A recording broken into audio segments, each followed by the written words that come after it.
மக்களே என்ன ஆச்சுன்னா, துரந்தர் படம் நெட்ஃபிளிக்ஸ்ல ரிலீஸ் ஆயிடுச்சு. அத பார்த்துட்டு 2 விதமான கோஷ்டி. தியேட்டர்ல ரிலீஸ் ஆகும்போது கத்துனாங்க இல்லையா? அதே கோஷ்டி இப்பவும் கத்திட்டு இருக்காங்க.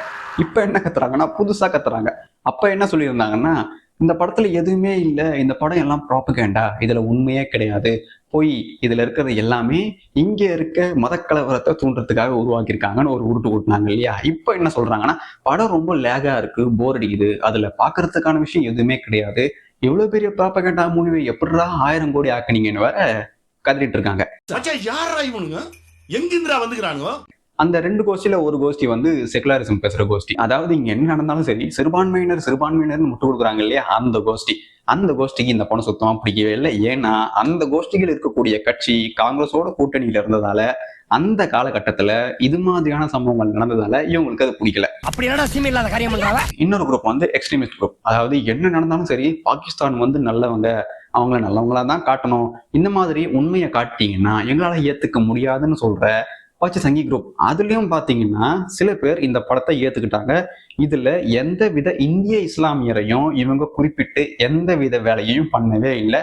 இதுல முழுக்க முழுக்க வர இஸ்லாமியர்கள் எல்லாமே பாகிஸ்தான் அண்ட் பலோச். மற்றபடி இந்தியாவில் இருக்க இஸ்லாமியர்களும் இந்த படத்துக்கும் தூளியும் சம்பந்தமே கிடையாது. இந்த படம் வந்ததுல இருந்தே எக்ஸ்ட்ரீமிஸ்ட் குரூப் என்ன பண்ணிட்டு இருக்காங்கன்னா, இது இந்தியாவில் பிரிவினையை உண்டாக்க எடுத்த படம், இதுல இருக்கிறது எல்லாமே போய் பாகிஸ்தான்ல இருக்கவங்க அப்படி பண்ண மாட்டாங்கன்னு ஒரு உருட்டிட்டு இருக்காங்க. ஆனா அங்க இருக்க எல்லாமே அயோக்கியனுக்கு தான். இந்த படத்துல காங்கிரஸ் ஆட்சியில நடந்ததையும் காட்டியிருக்காங்க, பிஜேபி ஆட்சியில நடந்ததையும் காட்டியிருக்காங்க.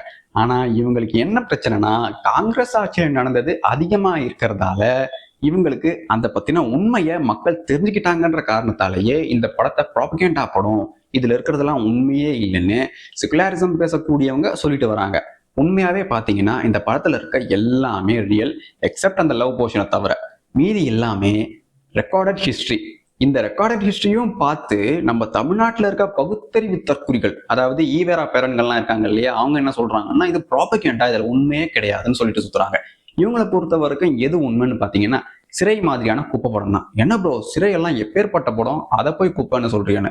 உண்மையாவே ஒரு வரலாற்று ரீதியான படம் எடுக்கிறாங்கன்னா, உண்மை சம்பவத்தை மையப்படுத்தி எடுக்கிறாங்கன்னா, உண்மையா என்ன நடந்ததோ அதை தான் எடுக்கணும். அப்பதான் அது உண்மை சம்பவம்னே நாம எடுத்துக்க முடியும். இவங்க என்ன பண்ணிருக்காங்கன்னா, இந்த சிறை படத்துல ஒரு இஸ்லாமியரா வராரு இல்லையா, உண்மையாவே அவருடைய கேரக்டர் ஒரு ஹிந்து கேரக்டர். அந்த ஹிந்து கேரக்டரை இவங்களுடைய ஓட் பேங்குக்காகவும் பொலிட்டிக்கல் அஜெண்டாவுக்காகவும் மாத்தி, அதுலயும் இங்க இருக்க ஈவேரா பேரனுங்கெல்லாம் அது ஆஹா ஓஹோ, அந்த சாமி கும்புற ஃப்ரேம் எல்லாம் எடுத்து போட்டு 1000 கோடி என்ன 5000 கோடி என்ன, அதை விட சூப்பரான ஃப்ரேம் இது, அதை விட சூப்பரான படம் எதுவும் உருட்டிட்டு சுத்துறானுங்க. உண்மையாவே நடந்தது இதுதான் கூட பாதி தற்கூரிகளுக்கு தெரியவே தெரியாது. இந்த மாதிரி செகுலரிச தற்கூரிகள் இருக்கும்போது இந்த துரந்தர் படத்தை பார்த்து நிறைய பேர் வயிறறிய காரணம் இதுதான். ஏன்னா துரந்தர் படத்துல காட்டின முக்கால்வாசி விஷயங்கள் இவங்க எந்த கட்சியோட கூட்டணி வச்சிருக்காங்களோ அந்த கட்சி ஆட்சியில் இருந்தப்ப நடந்த விஷயம். அதனாலேயே இவங்களால அதை ஏத்துக்க முடியாது. நாலா பக்கமும் நீ இதை நல்லாலன்னு ட்வீட் போடு, இது கேவலமா இருக்குன்னு ட்வீட் போடு, இது ரன்னிங் டைம் அதிகமா இருக்குன்னு ட்வீட் போடு, இதுல ஸ்கிரீன் பிளே சரியில்லைன்னு ட்வீட் போடு, கேவலமா இருக்கு, கதை ரொம்ப லேகா இருக்குன்னு ட்வீட் போடு, ஃபர்ஸ்ட் ஹாஃப் இப்படி செகண்ட் ஹாஃப் இப்படின்னு இதையும் ஈவேரா பேரனுங்க ட்விட்டர்ல உட்காந்து உருட்டிட்டு இருக்கானுங்க. இவனுக்கு என்ன உருட்டினாலும் துரந்தர் 1000 கோடிக்கு மேல அடிச்சிருச்சுன்னு சொன்னாலும் புரிய மாட்டுது. அந்த அளவுக்கு மூளையை வச்சுட்டு இவனுங்க நமக்கு பகுத்தறிவு பாடம் வேற எடுக்கிறானுங்க. இந்த படத்துல scene by scene, dialogue by dialogue Aditya பயங்கரமா செதுக்கி வச்சிருக்காருன்னு சொன்னோம். அந்த அளவுக்கு பண்ணிருக்காரு இந்த படத்தை. உங்களுக்கு வரலாறு தெரிஞ்சதுன்னா கண்டிப்பா இந்த படத்தை சாதாரணமா படம் பாக்குறவங்களை விட அதிகமா என்ஜாய் பண்ணுவீங்க. ஏன்னா அந்த அளவுக்கான விஷயங்கள் இதுல இருக்குது, அவர் புகுத்தி இருக்காரு. அந்த காலகட்டத்துல என்ன நடந்ததுன்னு ஹிஸ்டரி படிக்க ஆரம்பிச்சீங்கனாலே உங்களுக்கு இவ்வளவு விஷயத்தை எப்படா இந்த மனுஷன் தூக்கிட்டு வந்து இதுல போட்டுருக்காருன்ற அந்த மிரட்சியே அதிகமா இருக்கும். எனக்கு ஹிந்தி தெரியாது, நான் தியேட்டர்ல தான் பார்த்தேன். தியேட்டர்ல சப்டைட்டில்ல பார்க்கும்போதே எனக்கு அப்படி இருந்தது. நெட்ஃபிளிக்ஸ் சொன்னேன் இல்லையா, கலர் கிரேடிங் பண்ணி நாசம் பண்ணிட்டாங்கன்னு. அது பண்ணாம இருந்தா நிறைய பேருக்கு இது இன்னும் ஒரு விஷுவல் இம்பாக்ட் தந்திருக்கும்னு நான் நினைக்கிறேன். ஸ்டார்டிங்ல ரன்வீரை வந்து ஒரு 4 பேர் வந்து அடிக்கிறதுக்கு வருவாங்க. அதுக்கு முன்னாடி அவங்க ஒரு வேலையை பண்ணுவாங்க. அது நிறைய பேர் பார்த்துருப்பீங்கன்னு நினைக்கிறேன். அவன் கையை எங்க விடுவான்னு உங்க எல்லாருக்குமே தெரியும். அந்த சீன்ல ஒரு முக்கியமான வரலாறு இருக்கு.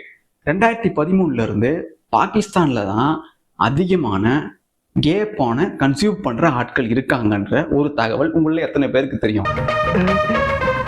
அண்ணனா இல்ல தம்பியா? இது எப்படி ஆதித்யா இந்த சீன்ல அது மூலமா எல்லாருக்கும் காட்டினாருன்ற விதமே வேற. ஆனா நிறைய பேருக்கு அது தெரிஞ்சிருக்காது. ஏன் அவன் கையை விடுறான், எதுக்காக இந்த மாதிரி பண்றான்னு நிறைய பேருக்கு தெரிஞ்சிருக்காது.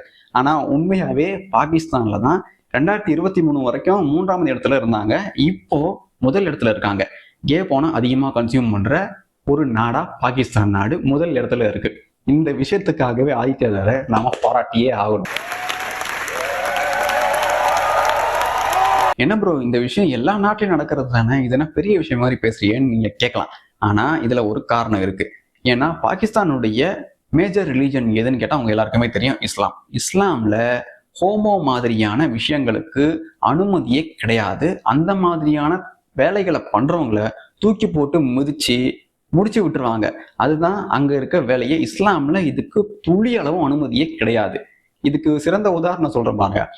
எல்ஜிடிவி சமூகத்துல இருக்க நிறைய பேர், அதாவது யூரோப்ல இருக்கவங்க எல்லாம் என்ன பண்ணாங்கன்னா, நாங்க பாலஸ்தீனுக்கு ஆதரவு தரோம்னு சில பேர் அந்த கொடியை தூக்கிட்டு போயிருக்காங்க. இங்க பாலஸ்தீனுக்கே போயிருக்காங்க. அங்க போனவங்க திரும்பி வரல. அங்க போயிட்டு நாங்க இந்த மாதிரியான ஹோமோ சமூகத்தை சேர்ந்தவங்கன்னு சொன்னதுமே முடிச்சு விட்டு அமைச்சிருக்காங்க. அதுதான் அவங்க பண்ணுவாங்க. ஏன்னா இஸ்லாம்ல இந்த விஷயத்துக்கு தடை. இஸ்லாம்ல இதை ஏத்துக்கவே மாட்டாங்க. இப்படி இருக்கும்போது உலகத்திலேயே அதிகமா இந்த விட்டுப்பட கேட்டகரியை கன்சியூம் பண்றது பாகிஸ்தான் தெரிய வரும்போது எனக்கு உண்மையாவே ஆச்சரியமா தான் இருக்கு. ஏன்னா இஸ்லாமை பத்தி தெரியாதவங்களுக்கு வேணா இது புதுசா இருக்கலாம். இஸ்லாம் பத்தி தெரிஞ்சவங்களுக்கு கண்டிப்பா இது ஆச்சரியமா தான் இருக்கும். எது தடை செய்யப்பட்டதோ அவங்களுடைய மதத்துல அதையே இவங்க அதிகமா கன்சியூம் பண்றாங்கன்றது மிகப்பெரிய விஷயம். அப்படின்னா பாகிஸ்தான் எப்படி செயல்படுதுன்றதை நீங்களே புரிஞ்சுக்கோங்க. நம்ம தமிழ்நாட்டுல இருக்கக்கூடிய பகுத்தறிவாதிகளுக்கான ஒரு யூடியூப் புலனாய்வு புள்ளி ஒருத்தர் இருக்காரு. நீங்க நினைக்கிறவர் கிடையாது, இவர் வேற. அவர் தான் துருவ் ராத்தே, ஜெர்மன் ஷெப்பர்ட்னு சொல்லுவாங்க அன்பா. அவர் என்ன பண்ணாருன்னா, இந்த படத்தை நான் டீகோட் பண்ணியே தீருவேன், இதுல இருக்க எல்லாமே ப்ராபகண்டா தான்னு நமக்கு அவர் ப்ரூவ் பண்றதா நினைச்சு என்ன பண்றாருன்னா 30 நிமிஷமா ஒரு வீடியோ போட்டிருப்பாரு. அந்த வீடியோ ஆரம்பத்துல இருந்து எண்டிங் வரைக்குமே சிரிப்பு தான். ஏன்னா அதுல இவர் சொன்னதை டீபங்க் பண்றதுக்கே 1000 பேர் வந்தாங்க. அந்த அளவுக்கு ஒரு குப்பையான வீடியோவை போட்டுட்டு அதையும் நம்ம தமிழ்நாட்டில் இருக்க பகுத்தறிவாதிகள் தூக்கி போட்டு, பாத்தீங்களா இது எப்பேற்பட்ட ப்ராபகண்டா மூவின்னு அவரே டீகோட் பண்ணிட்டாருன்னு இவனுக்கு வந்து உருட்டிட்டு சுத்துறானுங்க. அந்த வீடியோல இவர் சொன்ன ஒரு விஷயத்த மட்டும் சொல்றேன், அதை நீங்க கேட்டுட்டு இதெல்லாம் எப்பேற்பட்ட மூளை இல்லாத மூட்டால்னு நீங்களே முடிவு பண்ணுங்க. இந்தியாவுல இது மாதிரி உளவாளிகள் அங்க பாகிஸ்தான்ல போய் தீவிரவாதிகளை கொல்லும் வேலையை பண்றாங்கன்னு இந்தியாவே ஒத்துக்கல. அதனால இந்த படத்துல காட்டப்பட்ட கதையை சுத்த போய் இது ப்ராபகண்டான்னு நம்ம கிட்ட சொல்லி சுத்துறான். இப்பேற்பட்ட அறிவை வச்சுட்டு இவனையெல்லாம் அறிவாளின்னு வேற, இங்க இருக்க எக்ஸ்ட்ரீமிஸ்ட் பச்சை சங்கிகள் வேற இவனுடைய வீடியோ போட்டதுமே அது உண்மைதான்னு சொல்லிட்டு சுத்துறாங்க. எந்த ஒரு நாடாவது தன்னுடைய உளவாளி அமைப்பை காட்டி கொடுக்குமா? இது மாதிரி உளவாளிகள் பிற நாட்டில் இருக்காங்கன்னு சொன்னா அவங்களுக்கு என்னென்ன நேருன்னு கூட தெரியாத அளவுக்கு இது மாதிரியான தற்கொலை எல்லாம் யூடியூப்ல உட்காந்து இந்தியாவுடைய அரசியலே பேசுது. அதெல்லாம் சிரிச்சுக்கணும். அது வந்து ரொம்ப துரந்தர்ல மாதன் ஒரு சீன்ல பேசுவாரு. இது மாதிரி பாகிஸ்தான்ல அச்சடிக்கப்பட்ட இந்திய ரூபாய் யூபி மூலமா அது இந்தியாவுக்குள்ள ஃப்ளோ ஆகுதுன்னு. அது எப்படின்னு கேட்கும்போது அவங்க சொல்லுவாங்க, கிரிமினல் கேங்ஸ் மூலமா நம்மளால இந்த ஆக்டிவிட்டிஸை தடுக்க முடியல. கராச்சியில இருக்க கிரிமினல் கேங்ஸை கூட நம்மளால எது வேணா பண்ண முடியும். ஆனா நம்ம இந்தியாவில் இருக்கக்கூடிய இந்த யூபியில இருக்கக்கூடிய கிரிமினல் கேங்ஸை நம்மளால எதுவுமே பண்ண முடியலன்னு சொல்லுவாங்க. அப்படின்னா எந்த அளவுக்கு காங்கிரஸுடைய ஆட்சி அப்போ இந்த கிரிமினல் கேங்களுடைய ஆக்டிவிட்டிஸ் எவ்வளவு வலிமையான கட்டமைப்பா இருந்திருக்கும்னு நீங்களே யோசிச்சு பாருங்க. இது மாதிரியான ஒரு ஆட்சியை செஞ்சுட்டு இவனுங்க வந்து பிஜேபியை நோட்டம் சொல்றானுங்க. உங்களுக்கு ஒரு உதாரணம் சொல்றேன் பாருங்க. நம்ம வடக்கு நண்பர்கள், வடக்குல இருக்கவங்க கேவலமானவங்க, வடக்குல இருக்கவன் வீடா போடுவான், எச்ச துப்புவான், அவனுக்கு சிவிக் சென்ஸே கிடையாது, தூய்மையே கிடையாது, அவன் நாடோடி அப்படி இப்படின்னு சொல்லுவான் இல்லையா? அவங்க ஏன் அப்படி இருக்காங்கன்னு நாம என்னைக்காவது யோசிச்சிருக்கோமான்னு பாத்தீங்கன்னா யாருமே யோசிச்சிருக்க மாட்டோம். நாம எல்லாருமே திராவிட அஜெண்டா ஈவேரா பேரன்கள் என்ன சொன்னாங்களோ அது எல்லாத்தையுமே கேட்டு அதை மட்டுமே உண்மையிலே நம்பக்கூடிய ஆட்கள். அதனாலேயே வடக்குல ஏன் இது மாதிரியான மக்கள் இருக்காங்க, ஏன் அவங்க இப்படி இருக்காங்க, நம்மளை விட அவங்களுக்கும் நமக்கும் இருக்கக்கூடிய வித்தியாசம் ஏன் இவ்வளவு இருக்குன்னு யாருமே யோசிச்சது கிடையாது. அதுக்கான காரணமே இதுதான். ஏன்னா நம்ம நாட்டுல சவுத்துல பாத்தீங்கன்னா இன்வெஸ்ட் பண்றதுக்கு ஏகப்பட்ட பேர் இருப்பாங்க. இன்வெஸ்ட் பண்றதுக்கு எல்லா நாடுமே வரும். அப்படிப்பட்ட ஒரு கட்டமைப்பு. ஆனா அந்த இடத்துல, அதாவது நார்த் இந்தியால அடிப்படை கட்டமைப்பையே உருவாக்காம கிரிமினல் கேங்ஸையும் கொடூரமான செயல்களில் ஈடுபடக்கூடிய நபர்களையும் உருவாக்கி வச்சதுதான் இந்த காங்கிரஸுடைய வேலை. அப்படி இருக்கும்போது எவனா ஒருத்தனாவது இன்வெஸ்ட் பண்ண வருவானா? ஏன் அங்க இன்வெஸ்ட் பண்ண வரமாட்டாங்கன்னா, இன்வெஸ்ட் பண்ண வரவனையும் இவங்க கடத்திடுவாங்க. கடத்திட்டு அவங்கிட்டயே ரேன்சம் வாங்குவாங்க. 80s and 90s பாத்தீங்கன்னா இந்த நார்த் இந்தியால ஒட்டுமொத்தமா காங்கிரஸ் பீரியட்ல மூண்டா ராஜ்னு சொல்லுவாங்க, அந்த ஆட்சி தான் நடந்தது. ஜங்கிள் ராஜ்னு சொல்லுவாங்க. யூபி பீகார்லாம் சொல்லவே வேணாம். இந்த பாகிஸ்தான்ல அச்சடிக்கப்பட்ட இந்த ரூபாய் நம்ம யூபி மூலமா டிரான்ஸ்ஃபர் ஆகிறதுக்கு யார் காரணம்னு பாத்தீங்கன்னா அப்ப ஆட்சியில இருந்த மாயாவதியும் அகிலேஷ் யாதவும் தான். இவங்க 2 பேர் தான் அந்த காலகட்டத்தில் ஆட்சியில இருந்தாங்க. இவங்களுடைய ஆதரவின் மூலமா தான் கிரிமினல் கேங்ஸ் அவ்வளவு துல்லியமா அவ்வளவு வீரியமா செயல்பட்டு இருந்தாங்க. இவங்க யார் தலைமைக்கு கீழே இருக்காங்க? காங்கிரஸ் தலைமைக்கு கீழே இருக்காங்க.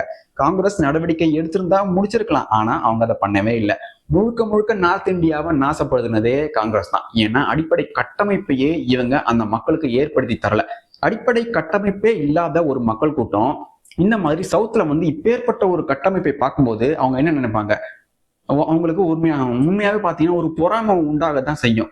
அதனாலேயே நம்மளுடைய வரலாறு அவங்களுக்கு தெரியாம நம்மளை ஏலியன் மாதிரி பாக்குறதும், நமக்கு அவங்களுடைய வரலாறு தெரியாம நாம அவங்களை ஏலியன் மாதிரி பாக்குறதும்னு இன்னி வரைக்குமே இந்த பிரிவினையை உருவாக்கிட்டே வராங்க. அதுலயும் யூபி பீகார்ல 80s and 90sல இருந்த குடும்பங்கள் கிட்டையும் பெண்கள் கிட்டையும் பெண் குழந்தைகள் கிட்டையும் இப்ப அவங்க எல்லாம் வளர்ந்துருப்பாங்க. அவங்க கிட்ட கேட்டீங்கன்னா எப்பேற்பட்ட ஆட்சி நடந்ததுன்னு அவங்க ஒருத்தரும் புட்டு வைப்பாங்க. இப்ப இருக்க ஆட்சிக்கும் அப்ப இருந்த ஆட்சிக்கும் எவ்வளவு வித்தியாசம் இருக்குன்னு நீங்க கேட்டீங்கன்னா அவங்க தாராளமா சொல்லுவாங்க, எங்களுக்கு இந்த ஆட்சியே அருமையான ஆட்சின்னு சொல்லுவாங்க. ஏன்னா இப்போ யோகியுடைய ஆட்சி காலத்துல பயங்கரமா கற்பழிப்பு நடக்குது, கொடூரங்கள் நடக்குதுன்னு நமக்கு சவுத் மீடியாஸ் காட்டுது இல்லையா? உண்மையாவே இந்த கொடூரங்கள் எல்லாமே அந்த காலகட்டத்துல டபுள் மடங்கா நடக்கும். அதாவது எப்படின்னா, ஒரு வீட்டுல 2 குழந்தைங்க இருக்குன்னா அந்த குழந்தைங்களை யார் எப்ப கடத்துவாங்கன்னே தெரியாது, யார் எப்ப அந்த குழந்தைங்களை நாசப்படுத்துவாங்கன்னே தெரியாது, யார் எப்ப அந்த குழந்தைங்களை கொல்லுவாங்கன்னே தெரியாது. அங்க பெரிய ஆட்களுக்கே பாதுகாப்பு இல்லாத ஒரு சூழல் தான் ஏற்படும். அதாவது சிம்பிளா ஒரு விஷயம் சொல்றேன், சைக்கிள் எடுத்துட்டு நீங்க போய் சைக்கிளை விட்டுட்டு பாத்ரூம் போயிட்டு வரேன்னு நீங்க திரும்பி பாருங்க, சைக்கிள் இருக்காது. அந்த அளவுக்கு திருடர்களையும் கொடூரமான கொலையாளிகளையும் ஏகப்பட்ட கேங்ஸையும் உருவாக்கி வச்சதுதான் இவங்களுடைய வேலையே. இப்படி இருக்கும்போது அந்த வழியா இந்த காசு உள்ள நுழைஞ்சிருக்கு. அதாவது பாகிஸ்தான்ல அச்சடிக்கப்பட்ட இந்தியாவுடைய ரூபாய் எப்படி அங்க இருந்து இங்க நம்ம இந்தியாவுக்குள்ள இருந்தே வேலை பார்த்திருக்காங்கன்னு யோசிச்சு பாருங்க. இந்த படம் உண்மையாவே நிறைய பேருக்கு ஐ ஓப்பனர் தான் நான் சொல்லுவேன். இந்த படத்தை பத்தின இன்னொரு ஃபேக்ட் என்ன தெரியுமா? எந்தெந்த நாட்டுல எல்லாம் இந்த படத்தை தடை செஞ்சாங்களோ அந்த நாட்டுலதான் அதிகமான பைரட்டட் காப்பீஸை வச்சு இவங்க இந்த படத்தை பார்த்துருக்காங்க. பாகிஸ்தான்ல இருக்கக்கூடிய இஸ்லாமியர்களை பத்தி மென்ஷன் பண்ணியிருக்காங்க, பலோச்ல இருக்கக்கூடிய இஸ்லாமியர்களை பத்தி மென்ஷன் பண்ணியிருக்காங்க. அவங்க 2 பேருக்குமே இதுல எந்த ஒரு பிரச்சனையுமே இல்லைன்னு அவங்களே அந்த படத்தை திருட்டுத்தனமா பார்த்துருக்காங்க. ஆனா இந்தியாவில் இருக்கக்கூடிய இஸ்லாமியர்களை மென்ஷனே பண்ணல. அப்படி இருந்தும் இந்தியாவில் இருக்கக்கூடிய செகுலரிசம் பேசக்கூடிய தற்கொலைகள் இருக்காங்க இல்லையா, அவங்க இன்னுமே இதை ரைட் விங் ப்ராபகண்டா ஃபிலிம்னு உருட்டிட்டு இருக்காங்க. நீங்க ட்விட்டர் வந்தீங்கன்னா இன்னும் நீங்க இந்த மாதிரி ஏகப்பட்ட தற்கொலைத்தனங்களை பார்க்கலாம். இது ப்ராபகண்டா ஃபிலிமே கிடையாது. இது ப்ராபகண்டா படமா இருந்திருந்தா பிஜேபி காலத்துல நடந்தது ஏன் காட்டணும்? ஏன்னா நீங்க உங்களுக்கு மூளை இருக்கா இல்லையா? ப்ராபகண்டா ஃபில்மா இருந்தா ஏன் 2 ஆட்சியில் நடந்ததையும் அவங்க காட்டணும்? ஒரே ஒரு ஆட்சியில் நடந்தது மட்டும் காட்டிட்டு இவங்களுக்கு ஆப்போசிட்டா இருக்க காங்கிரஸ் பார்ட்டி ஆட்சியில் நடந்தது மட்டும் காட்டிட்டு அதை மட்டுமே வச்சு இவங்க மூவியை நகர்த்திருக்கலாமே. அந்த மாதிரி எதுவுமே பண்ணலையே. நான் சொன்னேன் இல்லையா, எக்ஸ்ட்ரீமிஸ்ட் சங்கிகள் நமக்குள்ளேயே இருக்காங்க, அவங்கள கண்டுபிடிக்கிறது ரொம்ப கஷ்டம். அது நிறைய பேருக்கு தெரியாது. தெரிஞ்சுக்கோங்கன்னாலும் அதை புரிஞ்சுக்கிறது கிடையாது. செகுலரிசம் பேசியே நாசமா போவீங்க.